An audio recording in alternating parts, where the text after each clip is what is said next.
You've also written a really good piece recently, and we'll get them so we can like throw them up on Joe Biden.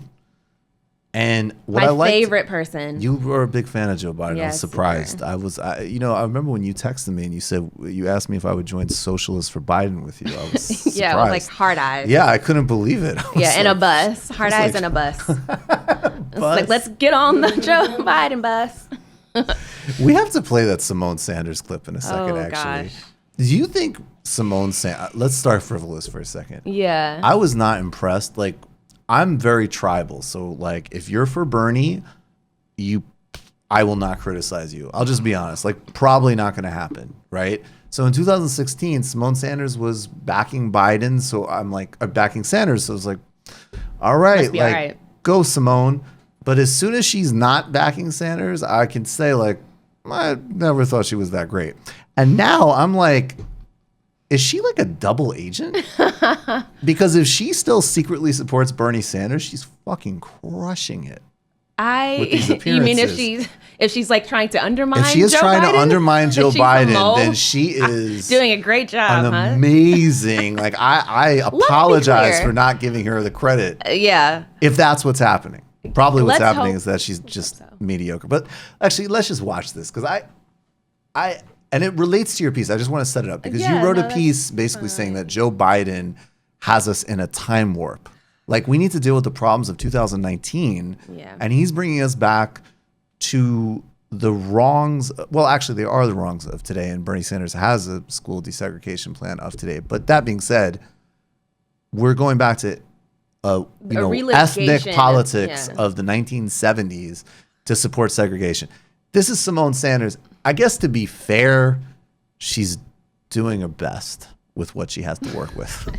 Really sure where the Harris campaign stands. Why aren't you answering the question? I mean, it should be an easy question. You're here to represent the vice president. Hold on, Anna. We have answered the question. And we have said that the vice president does not believe that busing is in fact a cure-all. And if she, and what we posed the question to the Harris campaign, because if in fact Senator Harris does not believe in de facto segregation as the, in busing as the remedy to de facto segregation, then she has the same position as Vice President Biden. Vice President Biden has said, so I just want to be clear because I think people are conflating desegregation and busing. And I know we're throwing around a lot of terms, but I think it's important that we provide definitions. I'm sorry, indulge me for a second, but thank you, Simone. Much better work this time than at 16. Okay, go ahead. And a little backstory for the folks at home.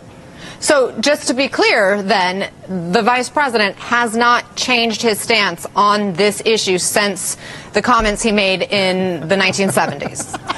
To be clear, just as the vice president said at the Rainbow Push Coalition, that he believes today we have to deal with the issues and the issues that confront young people today. Okay, no, actually, do you want to play Jesse Jackson literally a couple hours later on the same network saying actually, no. And in my judgment, it was the wrong side of history. Okay. You think it was the wrong side of history? Biden said that Kamala Harris mischaracterized his stance last night. But when you look back at what he wrote and did in the 1970s, you can't dispute what he did, right? I mean, he wrote in 1977, "My bill strikes at the heart of the injustice of court-ordered busing. I believe there's a growing sentiment in Congress to curb unnecessary busing." He went on to write then to a fierce opponent of desegregation, former Senator James Eastland, quote, "I want you to know I very much appreciate your help during this week's committee meeting in attempt to bring my anti-busing legislation to a vote." Do you have any question in your mind about where Vice President Joe Biden stood as a senator then in the 70s on busing? Well, what they stood then was on the wrong side of history. You know, we had to have the Montgomery bus boycott was validated in a court order decision in 1956. The federal government had to intervene. The states were left with the powers after the Civil War of labor and education and health and the right to vote. Each since we've had to have the federal government to intervene to stop states' rights from violating basic civil and human rights.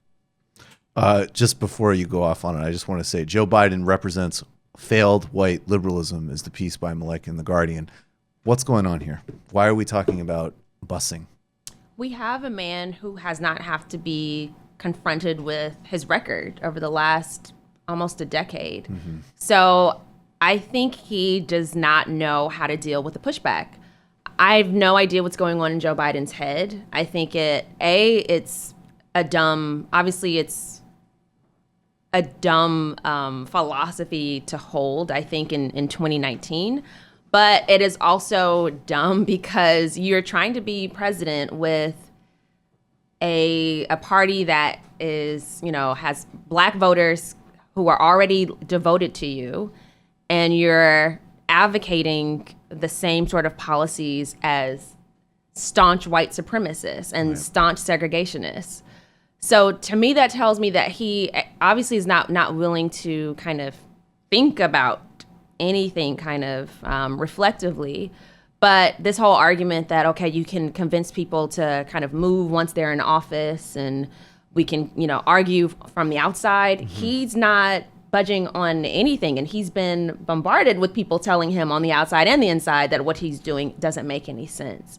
So to have somebody who is that kind of recalcitrant about pretty much everything that they've done is not a good sign in someone who wants to be the leader of the United States. Right. I mean, because again, look, just setting aside ethics and values, it's super easy for him, just as a political matter, to come out and say, look, I'm a senator from Delaware in the 1970s. I'm sorry. The politics of that time were super different, and I apologize. I was wrong. Here's why I did what I did. And I think most people, definitely most people, particularly intergenerationally, would be like, of course. He could put it to bed in minutes. Yeah. Now he literally has campaign surrogates coming out and debating the merits of integrating schools in the fucking 1970s while he wants to do a whole, folks, this isn't us. I saw Charlottesville. What? How does that work? Right. How does that possibly work brand-wise? But, I mean, to me, though, the more difficult thing about Biden, and I really want your thoughts on this too, is, okay, there's an embarrassment of riches to criticize Biden. I did an illicit history of Biden for patrons with Zach Carter, and we barely made it through the 80s and the time constraints of talking about all of the we did did all of this stuff. And by the end, I'm like, okay, we're leaving Iraq and credit cards and all of this on the table, right? But that being said, to me, though, this still has to include, and I'm not saying they're totally different politicians, but there's also big problems in his record as Obama's vice president. And those problems are also an extension of problems in Obama's presidency.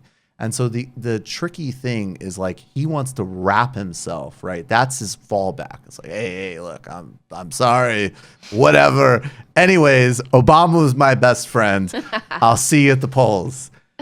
And part of that answer, I do think ultimately has to be well, wait a second. Mike Bennett, of all people, was the one who was like, dude, your idea of negotiating when you were with Obama was offering to cut Social Security and Medicare with the Republicans. What are you talking about? So how do we bring in, or is that even necessary? Do you think it's necessary to also have a more critical conversation of the Obama era as well? I think you can. I think it has to be done, obviously carefully.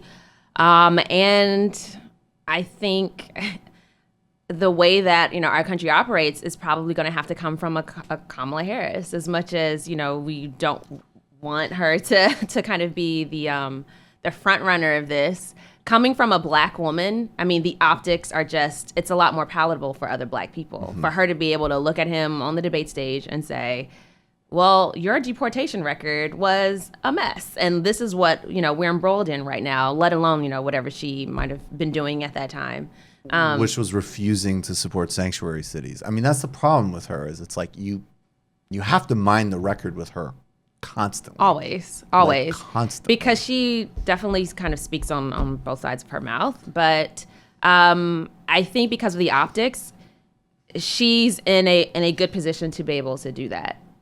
Well, let's play this. We have a clip. Let's do this. This is from the debate from last week's, which, by the way, I am so not excited about watching more of these things. I rewatched. It's what? Tell me. It's just too much. It's too much. It's a clown show. And not even a fun, I rewatched Trump. I'm sorry. Just give me my one indulgence of a Trump line. In 2016, him looking at Marco Rubio, and he's like, this little guy lies about my record all the time. like, yeah, that's what The little guy did it, this, huh? This little guy, that's what I want to watch. Not like all of these people be like, well, that's a really good idea, but actually mine's CBO score is better. Shut the fuck up. Drop out and vote for Bernie Sanders. All right. But this was actually important, this exchange between Harris and Biden. And, obviously, let's elaborate on what you think of this. But let's check this out. This is probably the most enduring news value of anything that happened in these debates. We've also heard, and I'm going to now direct this at Vice President Biden. I do not believe you are a racist. And I agree with you when you commit yourself to the importance of finding common ground. But I also believe, and it's personal, and I was actually it was hurtful to hear you talk about the reputations of two United States senators who built their reputations and career on the segregation of race in this country. And it was not only that, but you also worked with them to oppose busing. And, there was a little girl in California who was part of the second class to integrate her public schools. And she was bused to school every day. And that little girl was me. So I will tell you that on this subject, it cannot be an intellectual debate among Democrats. We have to take it seriously. We have to act swiftly. As Attorney General of California, I was very proud to put in place a requirement that all my special agents would wear body cameras and keep those cameras on. Senator Harris, thank you. Vice President Biden, you have been invoked. We are going to give you a chance to respond. Vice President Biden.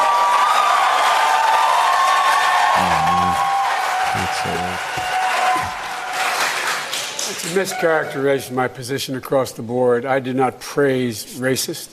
That is not true, number one. Number two, if we want to have this campaign litigated on who supports civil rights and whether I did or not, I'm happy to do that. I was a public defender. I didn't become a prosecutor. I came out and I left a good law firm to become a public defender when in fact my city was in flames because of the assassination of Dr. King. Number one. Number two, as the Vice President of the United States, I work with a man who, in fact, we worked very hard to see to it we dealt with these issues in a major, major way.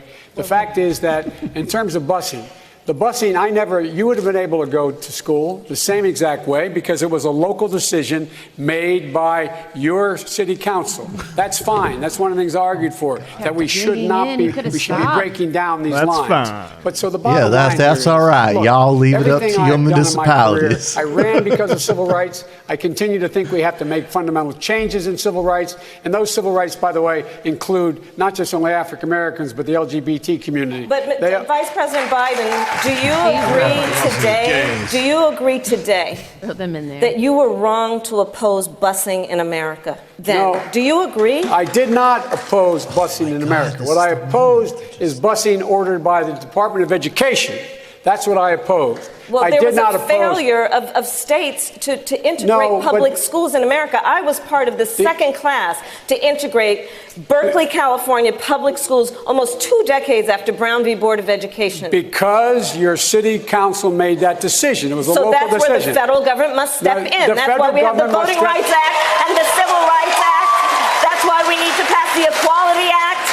That's why we need to pass the ERA, because there are moments in history where states fail to preserve the civil rights of all people. I have supported the ERA from the very beginning when I ran Vice President Biden, 30 seconds, because I want to bring other people into this. I supported the ERA from the very beginning. I'm the guy that extended the Voting Rights Act for 25 years. We got to the place where we got 98 out of 98 votes in the United States Senate doing it.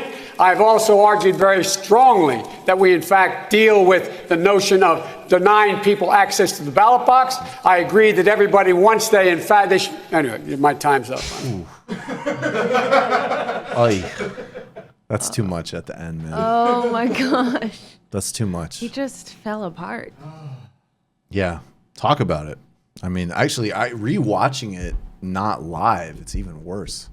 Yeah, I almost forgot. Yeah, like, why would you relinquish your time? This is your one time that you can either apologize or actually make sense when you're trying to give some sort of justification for it. And he used all that time to dig himself further in the hole by talking about states' rights. To give the Barry Goldwater position of 1964, literally like, hey, I think discrimination is terrible. But we can't. Your city council should figure that shit out. See?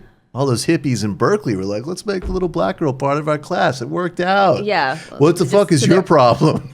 Anyways, I don't have any more time. Barack Obama. My best friend. Yeah. Oh, man. So, and I like Bernie just sitting there like. I got nothing to do with this. Yeah, Bernie's just like, you It's like, I got tea on both of y'all. Let me just stand here. Yeah. How durable do you think that's going to be, though? Like, do you think he's going to, because I think people super underestimated him in our circles before he announced, because of course he's terrible, but I think most people have nice feelings towards him. This is Biden. Yes, Okay. Biden. But how damaging do you think that's going to be in the context of this primary? I mean, we can already see that his polling numbers have been dropping. I think a Quinnipiac poll has him as like 22%. Or maybe that was a CNN poll, but I think it was a CNN poll. Yeah. He's at 22%, and he was, rocking it at like 30 or something like that. So I think the longer he's around, the lower it's going to drop. I don't know how many moments it's going to take. Who knows what it's going to be. But what I really think it's going to require is us having this sort of political organizing, because it's so easy, I think, for loyal Democrats to just vote for someone who they consider the most, renowned Democrat in the race. And I mean, it's pretty much what happened with Hillary Clinton, even though she ended up kind of dropping. I actually could see Biden winning the primary. Oh, definitely. Of course. So it could definitely happen. Yeah, it's hard to tell. Like, I don't want to, I don't have any way to predict it, but I think because of his sort of affinity for gaffes, because a lot of people haven't really interrogated his record. And I think, honestly, as long as Kamala's around to kind of like puncture it a little bit, in terms of kind of getting more black women to look at his record more critically, then I think that he could end up, dropping some more. And Bernie needs to keep hitting the hell out of him on trade. That is what he should be focusing on, in my opinion. You've just watched a Michael Brooks show video, and you can watch all of our full main live shows every Tuesday night at around 7 p.m. Eastern Time, and subscribe to get all of the clips you want. We're covering the globe. We're focusing on international relations, the intellectual dark web. We're having fun. We're doing deep dives with a lot of amazing guests. Of course, become a patron for the whole thing at patreon.com/TMBS, or subscribe to this YouTube channel and help us keep growing and get that content out there. Subscribe below.